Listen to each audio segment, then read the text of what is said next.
అన్న నమస్తే అన్న. నమస్కారం అన్న. ఈ నెలలో హరిహర వీరమల్లు సినిమా ఉంది, ఎలా ఉంది? ఎక్స్పెక్టేషన్స్ ఎలా ఉన్నాయి? నేనైతే చాలా హ్యాపీ ఫీల్ అవుతున్నా, ఎందుకంటే పవన్ కళ్యాణ్ ఆఫ్టర్ తన డిప్యూటీ సీఎం అయిన తర్వాత వస్తున్న సినిమాలు కాబట్టి, లైక్ ఈ హరిహర వీరమల్లు కానీ, ఉస్తాద్ భగత్ సింగ్ కానీ, సో మన ఓజీ సుజిత్ వస్తుంది కాబట్టి, సో వాటికి అన్నిటికన్నా ముందు హరిహర వీరమల్లు. సో హరిహర వీరమల్లు అంటే ఒక రాజ్యాధికారం లాగా అట్లా కానీ ఒక రాజు యొక్క లక్షణాల గురించి చూపించే ఒక బ్యాక్ డ్రాప్ మూవీ కాబట్టి, సో చాలా ఎక్స్పెక్టేషన్స్, ఎందుకంటే పవన్ కళ్యాణ్ ఒక రాజగుణంతో ఉన్న వ్యక్తి కాబట్టి ఇట్లాంటి బ్యాక్ డ్రాప్ లో సినిమా తనకు రాలేదు ఇప్పటివరకు. ఇట్లాంటి హిస్టారికల్ మూవీ తను ఎప్పుడు చేయలేదు కాబట్టి చాలా ఎక్స్పెక్టేషన్స్ ఉన్నాయి. ఒక అకౌంట్ చూడండి, వినరా ఒక సాంగ్ వదిలాడు, ఆ సాంగ్ చాలా బాగుంది. తర్వాత కొల్లగొట్టిన ఆ సాంగ్ కూడా చాలా బాగా అనిపించింది.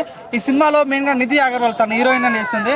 సో తన పాపం ఏంటంటే ఈ సినిమాకి ఎప్పుడో అగ్రిమెంట్ రాసింది, పాపం 2 సంవత్సరాలు అనుకున్న సినిమా 3 సంవత్సరాలు అవుతుంది కాబట్టి పాపం అందరికన్నా ఎక్కువ తనకే ఉంది ఎప్పుడు సినిమా రిలీజ్ అవుతా అని. అట్ ద సేమ్ టైం అయితే చాలా బాగా అనిపిస్తుంది. కొల్లగొట్టిన సాంగ్ అయితే చాలా బాగుందన్న. సో మా మంగ్లీ వాయిస్ కానీ, మన రాహుల్ స్ప్రింగ్ వాయిస్ కానీ, ఈ సినిమా కూడా మెయిన్ ప్లస్ ఏంటంటే అన్న, Pawan Kalyan at the same time Keeravani అన్న. సో కీరవాణి యొక్క బ్యాక్గ్రౌండ్ మ్యూజిక్ చాలా బాగుంటుంది, చాలా గొప్పగా ఉంటుంది.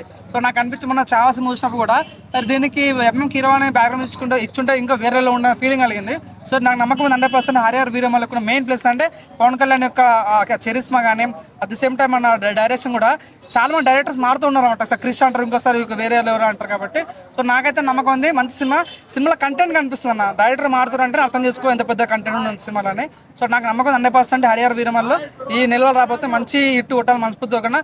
ఇది పాన్ ఇండియా మూవీ అన్న.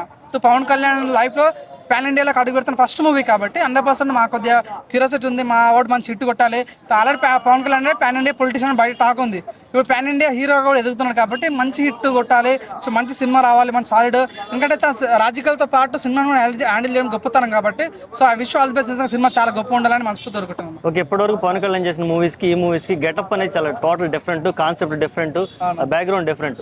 ఇది ఫస్ట్ టైం చూస్తున్నావు కదా స్క్రీన్ మీద, ఆన్ స్క్రీన్ ఎలా ఫీల్ అవుతా చూసిన అన్న? నేను స్టార్టింగ్ గబ్బర్ సింగ్ అప్పుడు నేను చెడ్డీలు వేసుకుంటున్న టైం అన్న టైంలో, సో అప్పుడు పవన్ కళ్యాణ్ చూసాక నిజమైన పోలీస్ ఏమో అనుకున్నాను నేను. అంత తను గెటప్ వేస్తే అట్లా ఇమిడిపోతాడు అంతే. మన వకీల్ సాబ్ సినిమా వచ్చినప్పుడు నిజమైన లాయర్ ఏమో అనుకున్నా, ఇప్పుడు నిజంగా తను రాజు గెటప్ వేస్తే నిజమైన రాజులా ఉన్న ఫీలింగ్ కలిగింది. సో నిజంగా బాగా ఇమిడిపోయాడు గెటప్ లో. కానీ ప్రజలకైతే బాగా నచ్చింది, ఎందుకంటే తనకు ఆల్రెడీ రాజగుణం ఉంది కాబట్టి. అలాంటి బ్యాక్ డ్రాప్ లో సినిమా ఇది ప్రజలకైతే బాగా నచ్చింది. 100% కాన్సెప్ట్ చాలా కొత్తగా అనిపిస్తుంది కాబట్టి మంచి హిట్ కొట్టాలని నేను ప్రత్యేకంగా కోరుకుంటున్నాను. Okay, thank you. ఓకేనా? Okay, thank you.